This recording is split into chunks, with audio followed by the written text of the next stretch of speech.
Welcome to the Real News Network. I'm Mark Steiner. Great to have you with us. Just 7 years ago or so, income inequality was not the buzzword of the resistance or the movement as it is now. As our guest writes, it was a niche field in the world of academia and social economic analysis, not deemed to be that important to really analyze and study deeply. But now income inequality is at the center of the storm, used by right-wing populists like Trump and others around the globe to marshal the anger and frustrations of many workers. But marshaling is not done against the wealthy or the powerful, but creating enemies out of people like themselves, just people of color. Income inequality is also a battle cry for progressives, radicals, and revolutionaries who see what the neoliberal state and the conservative political worlds have done to dismantle all the social underpinnings put in place to end poverty and save capitalism. That's true from Nixon through Reagan, especially Reagan and Clinton, and to all the presidents since. Growth, rather than equality, became the operative system championed in the United States. Growth was the answer, and relative equality would be established in its wake, people said.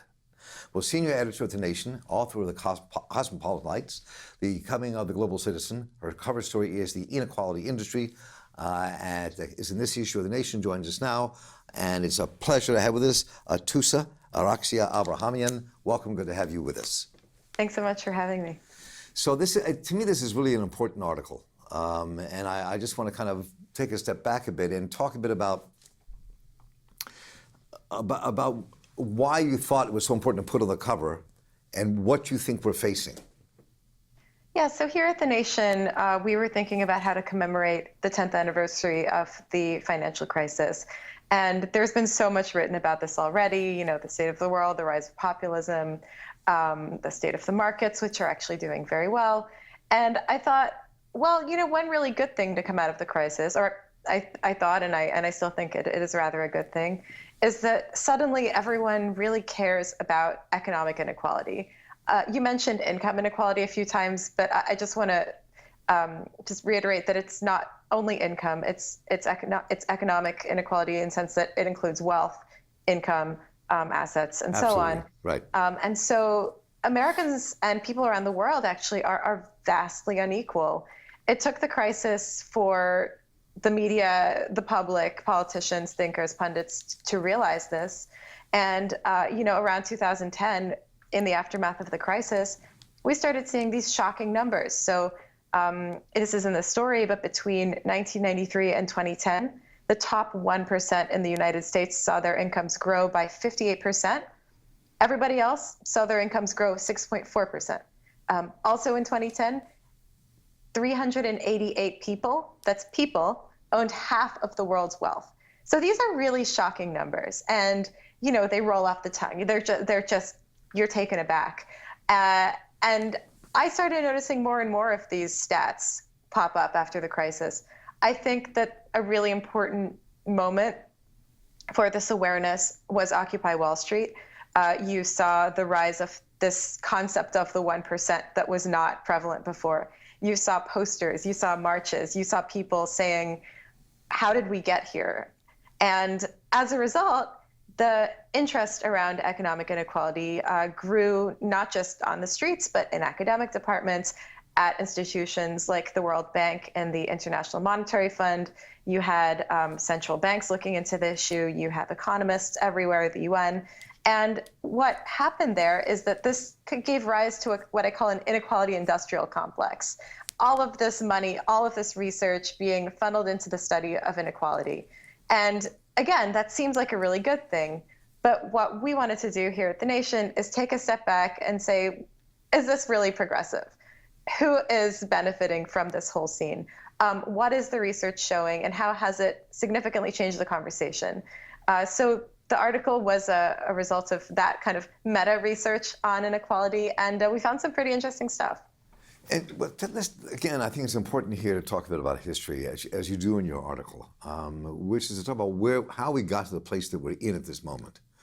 You can take this, you know, back to the 1930s and the Great Depression, when Roosevelt was desperate to save capitalism and thought the only way was kind of to deal with questions of inequality in that day during the Depression, and set up things in motion and set up organizations and set up laws that would kind of try to end poverty, put people to work. Then World War II came, And we saw this kind of wave of kind of seemingly caring about this up into the 70s, when a real shift took place under Nixon and in wake of the anti-war movement, the Black Panthers and more, that saw this kind of conservative shift that really took hold in Reagan and then through Clinton.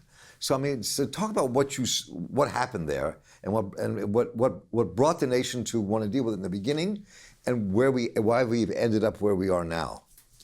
Sure. So this is a caveat. This is very broad strokes. Yes, that's cool. We last saw a sort of all-time peak in economic inequality in the U.S. around the time of the Great Depression. And after that time, in rebuilding the economy and the years that followed, which actually it was a wartime economy for many of those decades, the economy was growing and recovering from the Depression rather, but there was also war. There were also social movements. There was the beginning of the welfare state. And during this time, Americans and America as a country experienced economic growth, but the gains were distributed somewhat equitably, right? Organized labor started to gain power. Deficit spending rose. And this is what a period that economists and historians call the Great Compression. And as a result, inequality fell since the Depression through to the 1970s. What we saw in the 1970s is now a pretty familiar narrative, the narrative of deregulation and neoliberalism. You know, the unions had less and less power. Cuts to social services under Bush and under Clinton created a more unstable situation for working Americans, for lower class people. And while social movements did raise awareness of other types of inequalities, gender inequality, there was the civil rights movement, this is all really important stuff, economics didn't really catch on in the same way. And that's because of a persistent myth, very closely linked to this notion of trickle-down economics, that if the country is experiencing growth, that's the important thing. And that this rising tide, that this growth is going to lift all boats, that everyone is going to end up better off. And the gist of this way of thinking is that as long as everyone is less poor, we're okay. It doesn't matter if the rich are 1 million times richer than the poorest person, as long as the poorest person is getting less poor. Now we know that this creates really complicated situations in the country, because when rich people have so much more money, and when the political system is rigged to benefit people with so much more money, they have more power, right? They have more power over politics. They have more power over what the private sector does. They have a role in shaping laws. When the private sector is, unduly powerful, it creates political conflicts of interest. Well, not for them, but for the rest of us. And basically, when now we know, and this wasn't really acknowledged fully before, now we know that when rich people have way more money than everybody else, it not only creates economic inequalities, but also political ones and social ones. And a lot of the research that's come out of this inequality industrial complex is aimed at showing how this happens and showing the broader social ills that come out of a vastly unequal society.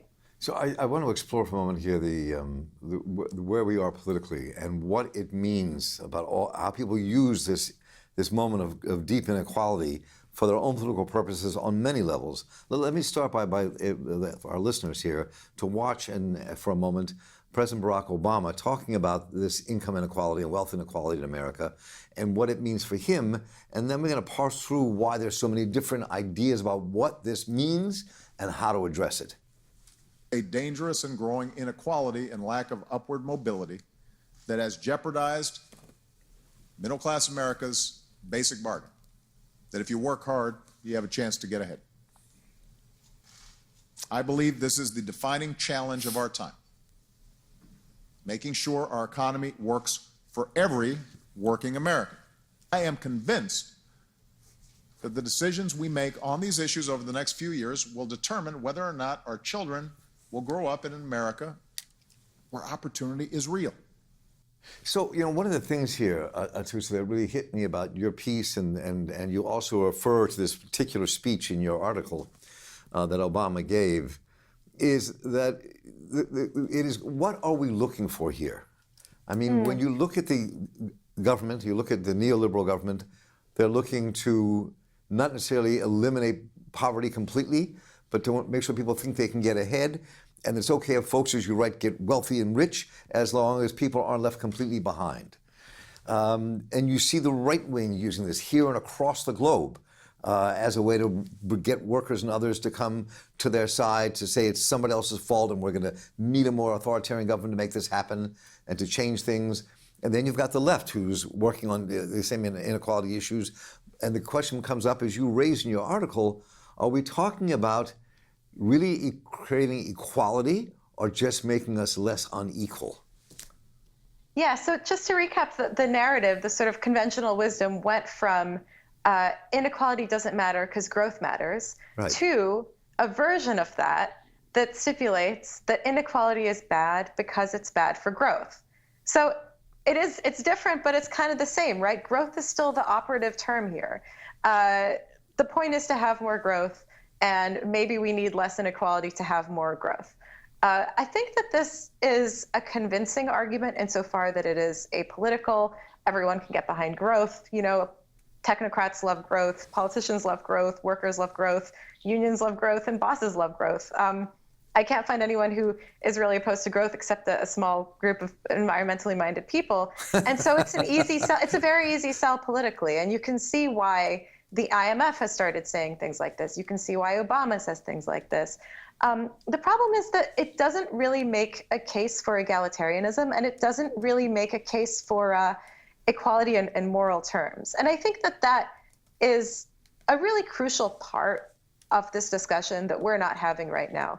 If we're just arguing for less inequality on instrumental grounds, I think that people are going to be left out, right? Because if you get enough equality, leave a bunch of people out, and you still get growth, then you can say, oh, it's okay, we have growth, so forget about those people.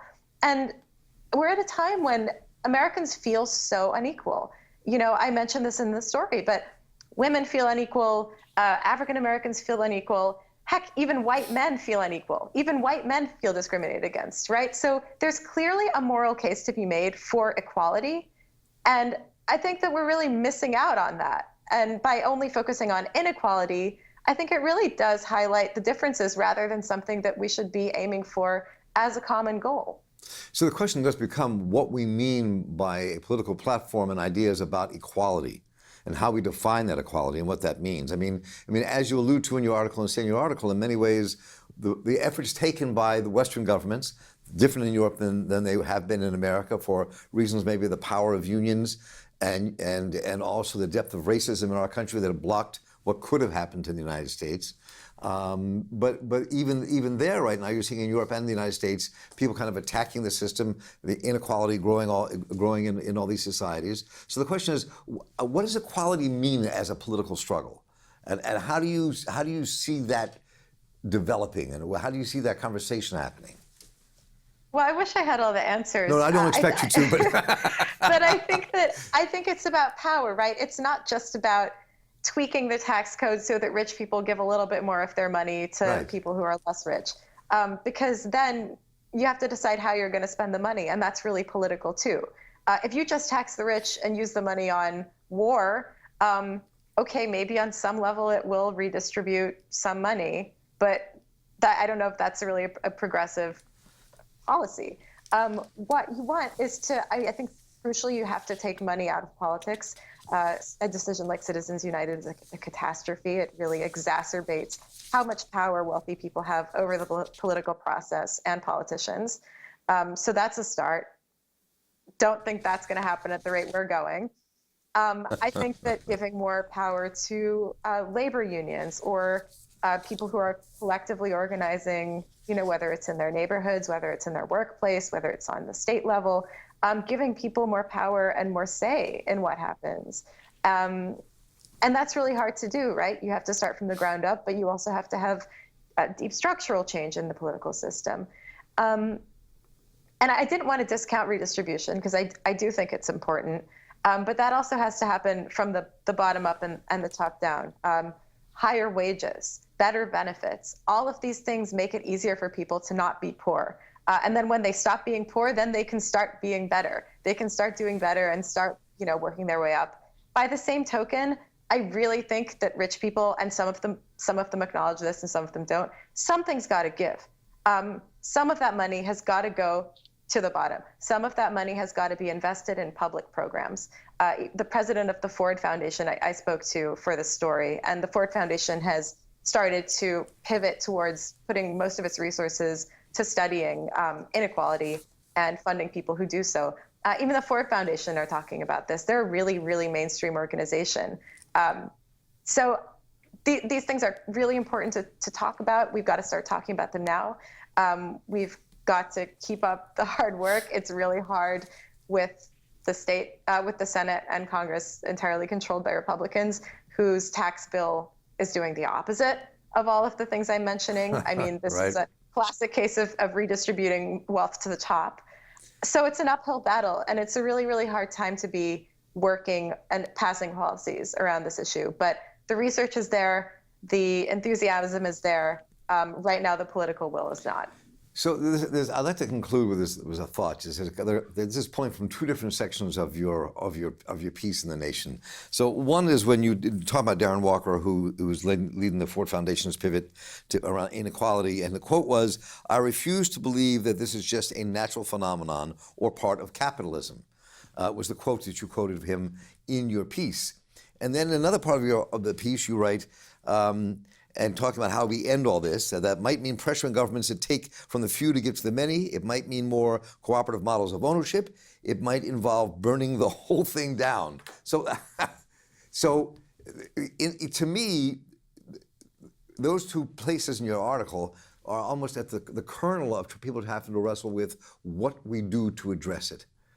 Yeah, two things are going on. I think that the smarter, wealthy people, people who are running institutions, people who have a lot of power, are realizing that these levels of economic inequality are destabilizing. That's part of what the research has shown. It's bad for society, it's bad for democracy, and in the end, heads will roll. And that's part of why there's so much enthusiasm for reducing inequality from people who go to Davos, right? The World Economic Forum has been talking about this for years, to their great credit. But you also have to realize that this isn't necessarily a very radical conversation. Reducing inequality is not a radical conversation necessarily. It can be purely out of self-preservation. Historically, and there's been quite a good book written about this by Walter Scheidel called The Great Equalizer. Inequality has only really fallen in significant ways in countries that have experienced some pretty bad stuff: war, plague, famine, immiseration. These are really equalizers. And so if we look at history, there's very little to be excited about when it comes to incrementalism, when it comes to tweaking the tax code, for instance. And so there is kind of a tension here, right? Do we do damage control and try to reduce inequality in as much as possible so that there isn't a horrible revolution? Do we let it keep going and see what happens? I'm not convinced either of these are a good solution, but these are kind of the stakes. This has been fascinating. It's a great article. I appreciate you taking the time with us here in the Real News Atossa. We've been talking with Atossa Abrahamian, who is the senior editor at The Nation magazine. Atossa, thanks for your work. Thanks for being with us. And we're looking forward to seeing what else comes down the pike with you and your fellows at The Nation. Thanks for having me. Thanks Bye-bye. so much. Thank you. And I'm Mark Steiner here for the Real News Network. Thanks for joining us. We'll be talking together soon.